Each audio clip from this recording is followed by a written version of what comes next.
Bonjour, bonjour, bonjour chers compatriotes, bonjour frères et sœurs.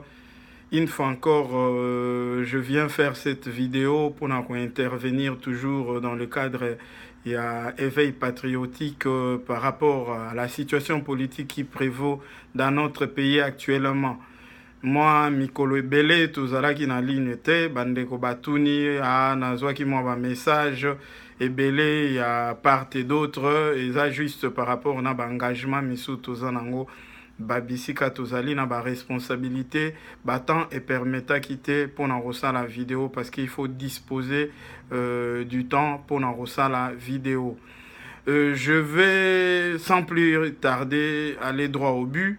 C'est-à-dire quoi? Na lina lobela makambo yoyo ezo salama ya na Congo par rapport surtout na réalité to ali nango ya vérité des urnes Martin Fayulu et tout ça. Bande Konangai, je vais mentionner quelque chose, je vais marteler sur beaucoup de choses. Parce que avant tout loba, tous aura moins temps, il y a autant là bas éléments, qu'on soit information ça et là, tout mais qu'à tirer ba conclusion et puis tout ça la ba analyse. Toloba aka tetika toloba parce que toyebi qui est la majorité ba congolais bazali ebele na Congo partout bazo apenda ba information oyo ezali fiable te yangwana toyaka pona ko éveiller peuple congolais et puis surtout que biso ba congolais to bossa na histoire mwambango bandeko nalina loba eloko par rapport ya vérité des urnes. Je vais dire une chose que ba élection euti koleka na 2018 ale ba élection mo crédible te ba élection mo fiable te ba élection moko transparente te ça c'était connu de tout tous les acteurs politiques ba ebaki yango notamment la majorité à Congolais, pour ne pas dire que tous les Congolais, l'élection est crédible. C'est la raison pour laquelle Martin Fayulu, au départ, il a essayé, il a osé boycotter l'élection, mais sachant que Allah qui puissamment limité et que les élections allaient avoir toujours lieu, vers la fin, il va changer sa stratégie avec l'élection. L'élection est crédible était, elle est transparente, que ce soit aussi Félix les savait. Yango bakende na ba élection, tant bakende na ba élection, les politiciens, les leaders politiques qui se sont décidés pour na ba élection, bazoué déjà une décision, c'est-à-dire qu'ils vont assumer tout ce qui ressortira na ba élection ana bako assumer. Bako assumer pourquoi? Parce qu'ils savaient qu'il y a ba élection démocratique était. Et puis, il y a une élection transparente et elle est déjà bien préparée en avance et puis préméditée. Voilà, l'élection est salami. La preuve en est que l'élection est démocratique et elle est une élection qui est pacifique. Avant publication de l'élection, il y a eu une concertation. Kabila a fait des concertations na place na Yekuna na Kingakati. Il avait reçu respectivement Félix Martin Fayulu a recevé pourquoi c'était par rapport na publication il y a élection nda bande ko recevoir bango pourquoi parce qu'alingaki a se rassurer na sécurité na ye na vie na ye après par exemple avoir cédé le pouvoir yango a concertaki bango.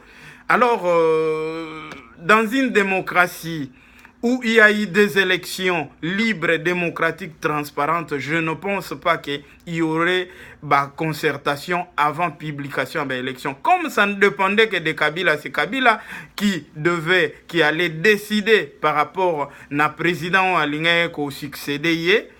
Alors, ça c'est la concertation. Donc, du coup, d'emblée, on en déduit que l'élection est crédible. Pour l'élection est crédible, Kabila va concerter les gens pour publier pourquoi. Il a consulté aussi Martin Fayulu. A consulté qui pour décider avec son appareil électoral, la CENI, a décidé nani alinga ko succéder. Tango a consulté Bango, il a écouté Martin Fayulu, il avait aussi écouté Félix. Il a balancé après Ataliba garantie na stratégie. Union leader politique qui est à apaiser Ango et puis il a puis décider par rapport à la garantie oyo ba pesa qui est na bango nyonso mibale. Mes frères et sœurs, après concertation Martin Fayulu a été reçu par un journaliste au Binontu Boyebi, Christian Lusakweno. Christian Lusakweno, il y a la vidéo de Martin Fayulu interviewé par Christian Lusakweno et ça a circulé Boyebi. Christian Lusakweno avait posé la question à Martin Fayulu. Si vous devenez président de la République, sort Yakabi les anines. Martin Fayulu, écoutez bien, Martin Fayulu a lobby que Kabila, c'est un citoyen congolais. Abandina, on a sa nationalité congolaise. Oh, bande kwe belé. Oyo ba sentimentaliste. Oyo bazalaka animé. Na ba sentiments tribaux. Et puis ethnique. Baza mingi na Europe kote. Kuna discernement à la rate. Analyse à la rate. Balanda vidéo na ba oyoka. Moutouazo pe sa nationalité na Kabila. Martin Fayulu. Il dit c'est un Congolais. Comme tous les Congolais. Il va jouir, il jouira de son droit, comme les Congolais nyonso. Et puis Martin Fayulu, il a même nié à Yebi, il n'avait même pas le courage à Olobake, mais Kabila c'est un criminel. À ce moment-là, Martin Fayulu a quitté même Kabila. Kabila n'était plus un criminel parce qu'il rajoute que non, mais la Constitution le prévoit. Kabila, il va rester sénateur à vie. Donc, a quitté même na ba crime nyonso Kabila a commettre na mboka na biso.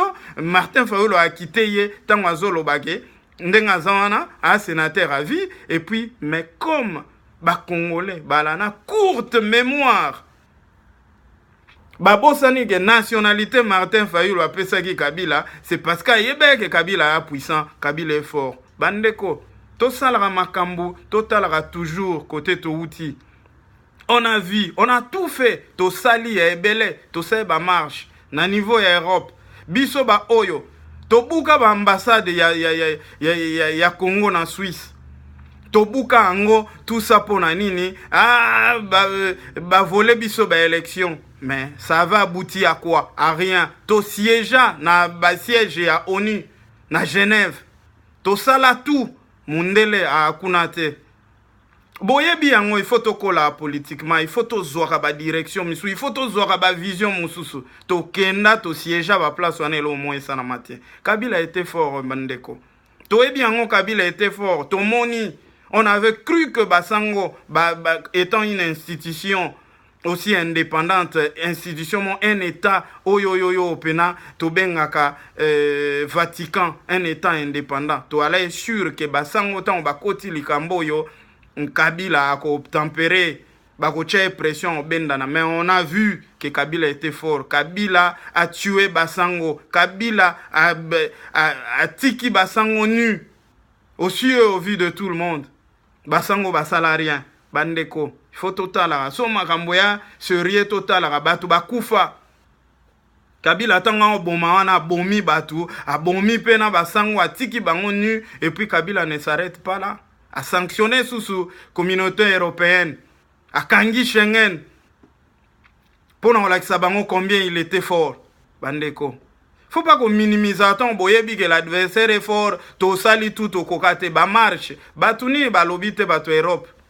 Que ba ville morte to lemba et pesa que logote ba marche pesa que logote.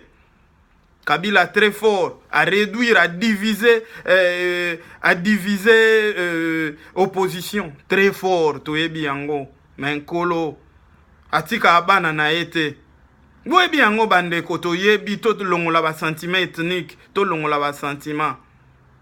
Biso to ba scientifique, on parle en termes ya ba pourcentage. Na 2018 Kabila avait 100% ya pouvoir à Congo, na contrôle entre ses mains. Mais en 2019 na minito toloba, so Kabila a pouvoir peut-être 60%. 41 na maboko à Félix. Mais en 2018 Kabila et Félix avait 0%. Il y a pouvoir. Mais aujourd'hui où nous parlons, Félix en a 40%. Bandeko tous à la concret. Tous à concret. Tous le ban abstraction. Tous à concret. Ce qui entre Kabila et l'opposition, Félix Tshisekedi, qui est perdant. Tu avais 100%. En 2018, il y a pouvoir, il y a contrôle à Congo. Aujourd'hui, tu as 60%. Félix a 40%. Ça montre que nakati na bango mibale soki yana perdant na mutu ako regretter c'est Kabila.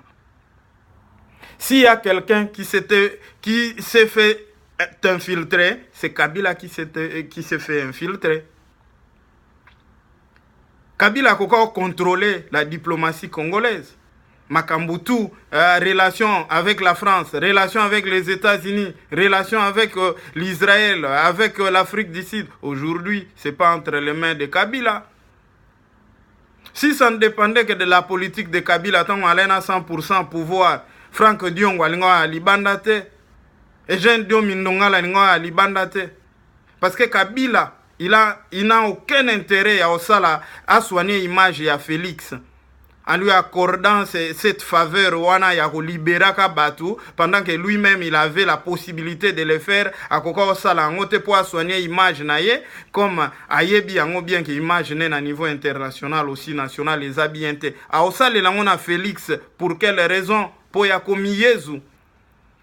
Atika Félix que non, ben voilà, c'est moi qui dirige, libérer Franck Diongo. Mais qu'est-ce qui empêcherait Yemo Kabila avant de quitter le pouvoir? Tout le monde a libéré quelques politiciens. Mais Franck Diongo et Jeanne Diomindonga là-bas, prisonnier privé à Kabila Yemo Boya et Babima.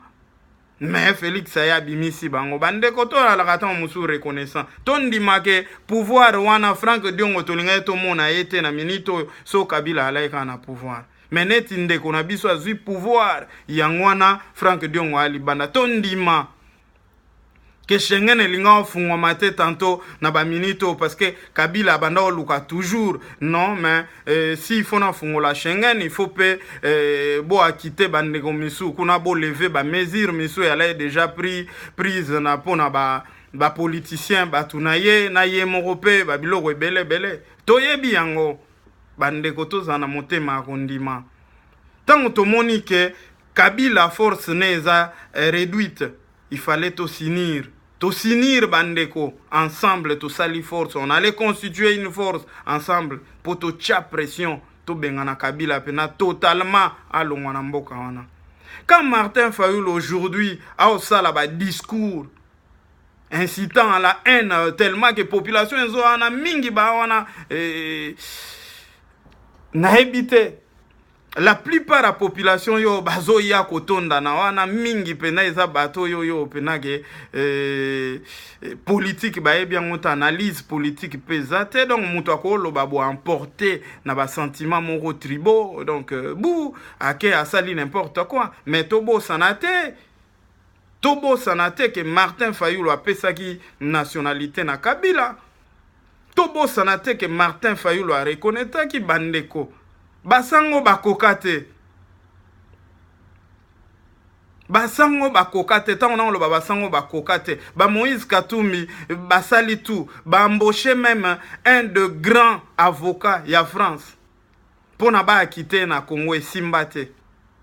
Maintenant Félix a commis président comme il a aussi le pouvoir, même pas la totalité du pouvoir, mais il a le pouvoir azo sala makambo akosala. Il entretient des relations. Lelo oyo batu babosani babanda olo bana Tshisekedi.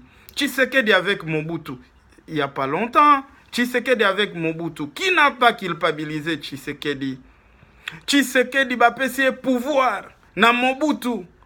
Tshisekedi azui na au pouvoir, te po asseoir na au pouvoir, et puis, a koma ko attaquer Mobutu, lui c'est tout de suite, après avoir baissé pouvoir na ko avandité, a bandi ko sanctionner, a sanctionner Mobutu, a sanctionner ba proche à Mobutu, au vanda na pouvoir ndengeni, ezabino ba Congolais mboko avancé ango, bobo sani, Congolais, abosa na rambangu, et a pas si ndeko. Et à passer, Tobo sana mbangu. Mobutu a opesa Tshisekedi primature. Mais constitution bimi na conférence nationale lobake c'est le premier ministre qui va gouverner et le président ne va que régner. Et Mobutu ne concevait pas ça. Il ne pouvait pas concevoir ango. Tshisekedi pas zaka ko se conformer na constitution. Mais batebele ba accusaye que politique ou en intransigeance, aux en a forceté. Mais aujourd'hui, vous demandez à Félix, asala ndenge wana ntango wana na avandisi masolo te nanu force pena masolo tu evandi te asala ndenge wana apres ntango baotya ye libanda bolobi ye mpe politike ayebaki te awelisi banini fala aswar nao masolo ndeko.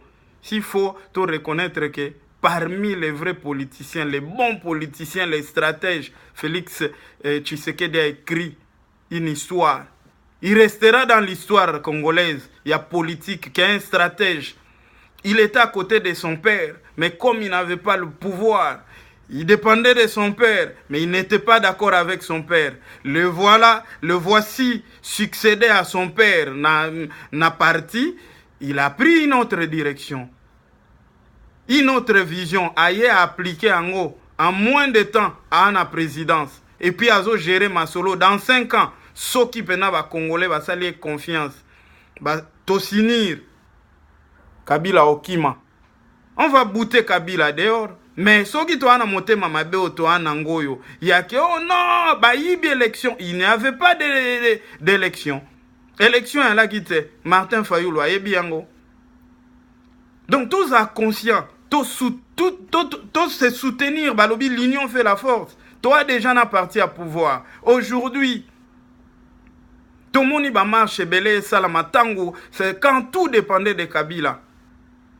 Bino boke na Sainte-Thérèse ndenge batu ba okende bazo yemba n'importe quoi bazo finga na ba mama ya président de la République basali bino rien gaz lacrymogène ya tenini bandeko tondi make vision musu eza na kati ya pays direction musu eza na kati ya pays ezo zwa voix mususu mais ne biso toyeba trop na motema mabe to anango yango moni des fois boko senga biso tolinga no nkolo pena kita aya place yo pe il faut ça la implice il faut nkolo aya nkolo asia salia asali pena ke Kabila amupanzi Félix ana pouvoir c'est à nous maintenant tozwa siko sagesse na biso abomoto to vanda pena to loba oh mais le problème c'était Kabila est là aza sous puissant ndenga alaite to sangisa force to sinir to chem na mopanzi rien. Bisoto c'est la pena que kolo il faut soussoya atinda Jésus aya pona ozwa soussoa koti Kabila pena non a renverser Kabila. Mais biso na maele na biso ezaka ke non on doit se tirer il faut to bando se tirer biso to abangala biso to abaluba biso to bato bandundu. Ça profite à quoi? Ça ne profite à rien. Et profiter na Kabila o sepelana batuna que non voilà batuna ba diviser boye or ce qui unité alaki vraiment Kabila facilement to neutraliser mais tellement biso to ye barate boye yango moni makambo misu balobage Dieu t'a visité mais visite à Dieu ben, tu n'as pas pu te rendre compte mais tant on nzamba kei otika le komo rêver mais nkolo alaki ndeni nkolo asali mais bino bon monate parce qu'il y a des gens qui pensent voir mais ils ne voient pas. Peut-être tu ne vois que juste au niveau du bout de ton nez. Tu peux voir mais tu vois jusqu'au bout de ton nez. Donc c'est fini. Donc au monde na musikate. Biso to ana discernement, to ana vision politique. Yango to yebisa bino ke il faut botala makambo bo comprendre naga non mboka na biso ezo senga unité na minito poto Kabila totalement libanda parce que il a déjà un pas dehors. Oyo ezo salama na Congo soka Kabila nde bana batu ba kufi ebele tango Martin Fayulu azongai nde ba misu ba se retrouver na ba prison. Mais ton ndima Kabila ozwa arozwa intérêt nini ya opesa succès wana na Félix ya ko soigner image ya Félix nde loko na linga ba congolais faut bomituna ya ko sala que Félix azala image ne soigner na niveau international comme étant un vrai démocrate. Pour quelle raison? Tant Félix a sala ba makambo tout azo ba o menacer ba toute police a beta gaz lacrymogène ça dérange Kabila. Et déranger. Quand Martin Fayulu parle, il y a des élections. Des élections, elle est présidentielle, des élections, elle a quitté. Et elle a quitté mascarade. La preuve en est en Obozomona, Parlement, et ça, il y a FCC. Parce que l'élection, elle a quitté. Ça dépendait de Kabila, n'a appareil, n'a électoral. Donc, c'est ni. Donc, tant que Kabila a décidé que Boye et Salamine Dengwana. Et puis, net allait déjà préparé, prémédité, bimisi bato, bimisi. Donc, que ça soit Martin Fayoulou, na lingi batu, je vais marteler là, na osuki sawana peut-être que ça soit Martin Fayoulou. Soka Bima, président de la République, il serait toujours coincé. Coincé pourquoi? Parce que tout était préparé à l'élection TKO crédible démocratique. C'est Kabila, ça dépendait de Kabila. Parlement lingo zalaka na FCC Belen Nengwana, et puis Sénat lingo Andengwana. Martin Fayoulou reconnaître que Kabila, il allait rester dans le pays wana comme étant citoyen congolais. Martin Fayoulou alinga osanine. Alinga longo la constitution, acha yaye. Mais non.